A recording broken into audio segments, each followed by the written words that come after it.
Announce చేసిన దగ్గర నుండి మూవీ లవర్స్ అందరిలో క్యూరియాసిటీ క్రియేట్ చేస్తుంది మహేష్ మురుగుదాసుల అన్టైటిల్డ్ ప్రాజెక్ట్.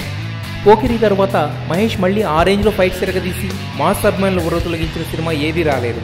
ఈ విషయం మురుగుదాస్ నోటీస్ చేసినట్టున్నాడు. అందుకే తన సినిమా కథలో భారీ చేజింగ్ సీన్స్ని, హ్యూజ్ ఫైట్ ఎపిసోడ్ని ప్లాన్ చేసుకున్నాడు. రన్ టైం కూడా ఎక్కువసేపు ఉంటుందట. అయితే ఫైట్ పెట్టాలని కాకుండా స్టోరీని టర్న్ చేసే మూమెంట్లో ఆ ఫైట్ ఉంటుందని అంటున్నారు. ఇంతకీ ఆ ఫైటింగ్కి అయ్యే ఖర్చు ఎంతో తెలుసా? దాదాపు 3 కోట్లు.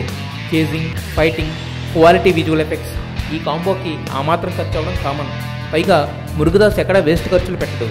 7th సెన్స్ సినిమాలో కూడా ఫస్ట్ 10 నిమిషాల ఎపిసోడ్ కోసం 10 కోట్లు ఖర్చు చేశాడు. ఆ సినిమాకి అదే హార్ట్గా నిలిచింది. సో అందుకే ఈ సినిమాను కూడా ఎక్కడా ఖర్చుకు వెనకాడకుండా క్వాలిటీగా తీయడానికి 90 కోట్ల భారీ బడ్జెట్ కేటాయించారు. ప్రస్తుతం చెన్నైలో స్పెషల్ సెట్లోనే షూటింగ్ జరుగుతుంది. ఆ తర్వాత ఈ భారీ యాక్షన్ సీక్వెన్స్ని పిక్చరైజ్ చేస్తారు.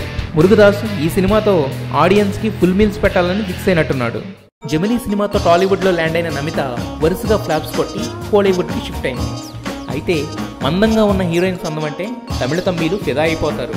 సో వాళ్లకు నచ్చిన క్వాలిటీస్ అన్ని